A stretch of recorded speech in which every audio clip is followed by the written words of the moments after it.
remember our first time meeting was at Fleet Feet last year. It was an event for shoe design. I'm terrible at art, clearly.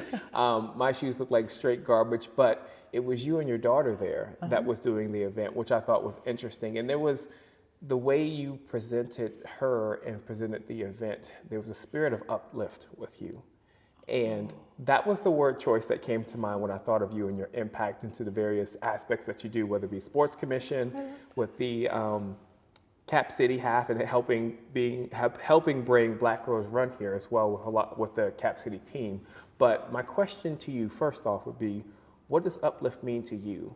And how has that impacted your running and walking journey? So you are a runner. Before I know, well, you are one. You're a runner in my book. But even if you take that to fitness, how has that word? What does that word meant to you, and how does that impact your journey? You know, it's very interesting that you choose that word, and I'm not necessarily surprised that you chose that word, but I'm very grateful that you chose that word, because I have always.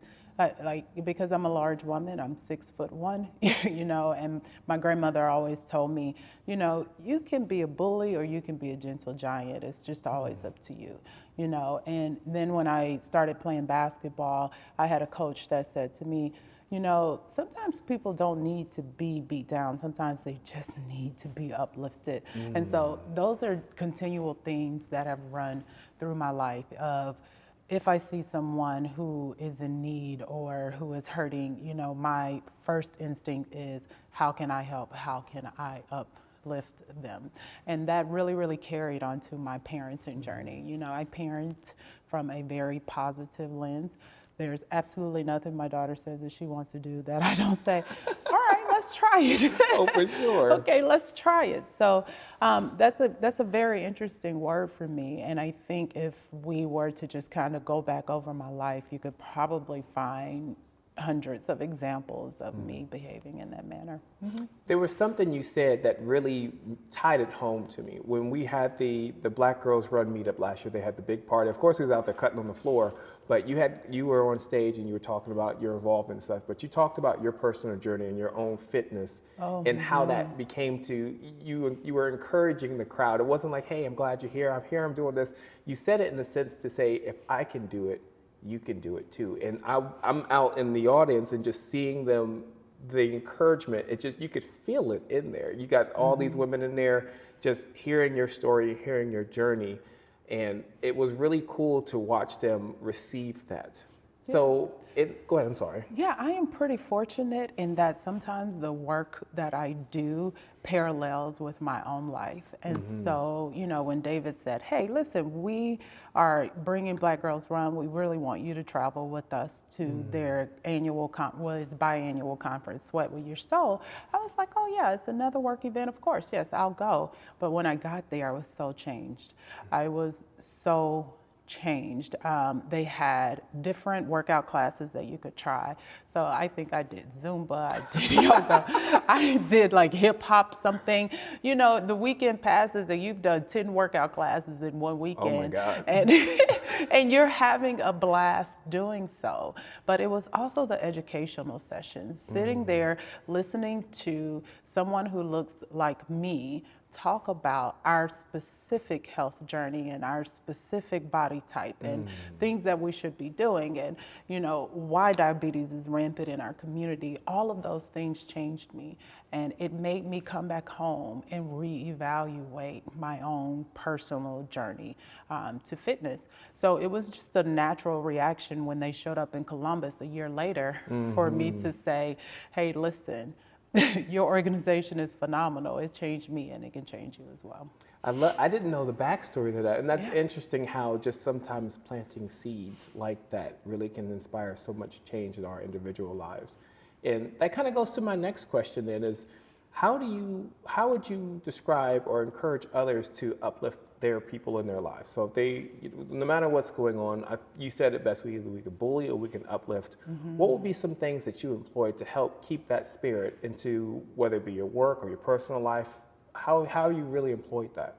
You know, I like to tell my daughter all the time, It takes all kinds of people to make the world go round, like all kinds. So from the bottom to the top, from the left to the right, I mean, every person on this earth we need, you know, so I think it's about meeting people where they are, even if they are not necessarily where you are, but having a level of understanding of why they are in that place, and then to speak to that as opposed to speaking to their reality. Like, for example, you know, I have a friend who is also a single mom, and I'm a single mom as well, and our stories are vastly different, but I always try to look at the why, like why did our stories turn out different? Well, I happen to be, I mean, I got pregnant when I was in graduate school. So when I had Gabrielle, I already had a master's degree. And so that created a situation that was different as in terms of what kind of job I could get, what kind of job I could provide. And my friend was exactly opposite. And so like when we get together and we share stories, I'm not looking down my nose like you need to do this, you need to do that. It's an understanding of her circumstances, how she got there, why she's there, and then that creates a relatability factor, and we're still able to have a phenomenal relationship regardless of where we are. I like that you said that, because there's so many parallels to that into, as you've seen in the running and walking community, where there's so many different people who are involved, whether they run or they do the first mile or they are running a full marathon.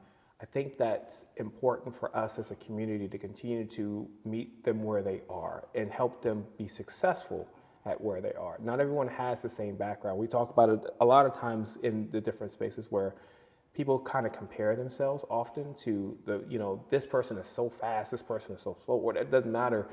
But you have to take in the context. You talked about you guys' history and what, you know, what struggles and what obstacles you guys overcame to get to where you are, but you guys still met each other to have a flourishing friendship and relationship. That's so important to how we do and how we should carry things in this community.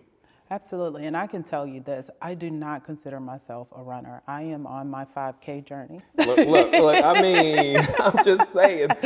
I am on my 5K journey, but there was a point in time in my life where I thought 5K was too long because like I mentioned, I'm 6'1", you know, I played basketball all my life, which is a lot of kind of pounding, jumping up and down on your knees. And so I didn't necessarily have the healthiest knees. And so, you know, when you play basketball, you're taught that you shouldn't run on concrete, you know, you shouldn't run on concrete. But as I got older and life started to change and you know, it's like, hey, you know, running is not too bad, but I'm still on my 5K journey. You can't convince me otherwise. It's already, especially when you're supposed to say, you know, you didn't did your 5K, and that's the beauty though. It's just seeing people like us do things like that. Because a friend of mine mentioned that, you know, someone doing a mile is a really big deal. Oh man, listen. It's a big deal. Before, all of my life, if I did a mile, my workout was done for the day. That was it. Oh, I ran a mile, I am done, and it's over, you know. But because you run a lot in basketball, but you don't run a lot continuously. And so it's a different mindset, you know, to become a runner. So I definitely don't want to disrespect real runners out there by calling myself a runner. No. But yeah.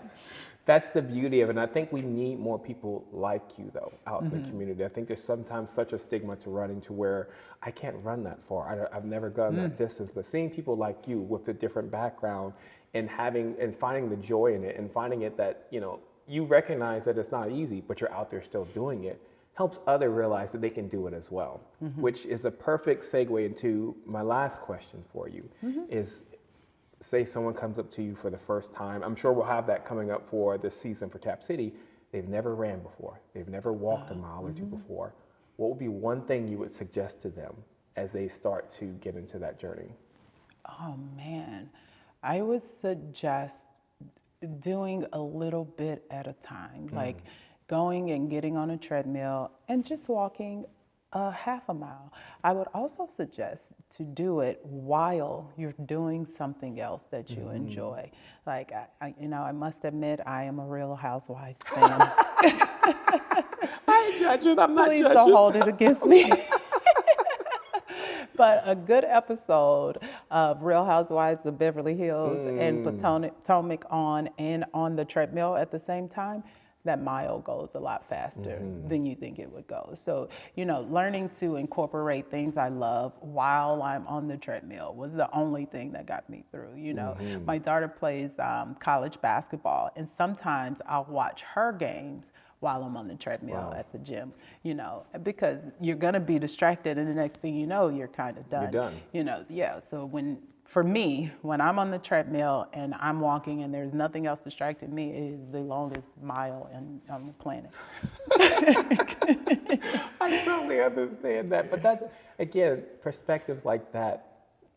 We sometimes, again, I've been running for years now at this point, but it's easy to, you said it best, meeting people where they are at that level. It's easy when you've been so ingrained in it for so long that you miss the simple steps. You miss how you started. You forget how that goes. And some people, again, doing half a mile, doing a mile is a big deal. It is a big deal. It's a huge deal.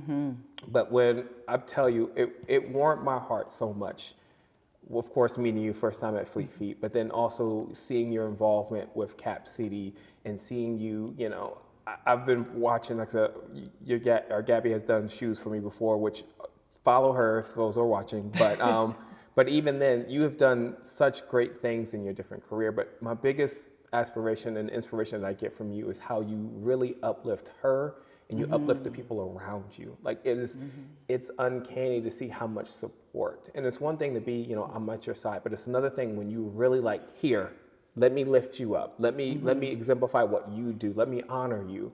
So in that sense, I want to make sure that we honor you for what you do and what you've done for the community, what you do for the Sports Commission, what you've done for Cap City. I'm so glad that these worlds are now intertwined at this point. And my hope is we continue to have different interactions. We work together in different aspects. But again, I can't thank you enough for what you've done and how many people you've inspired. Being in that audience and watching them be inspired and uplifted from your words and from your experience was something truly to behold. So from the bottom of my heart, thank you. Thank you very much. Thank you for having me. I would like to say this when it comes to my daughter. There is something I heard a long time ago that I have just kind of put it as a part of my parenting manual is my ceiling is your floor. So that means that's a word. Yeah, my ceiling, this is how far I made it and this is where you get to start. So it's my ceiling is your floor and I don't take anything less than my ceiling. So holding her to a different standard just holding her to a standard that builds upon the foundation that I already built has really, really worked well for her. You had the perfect word choice.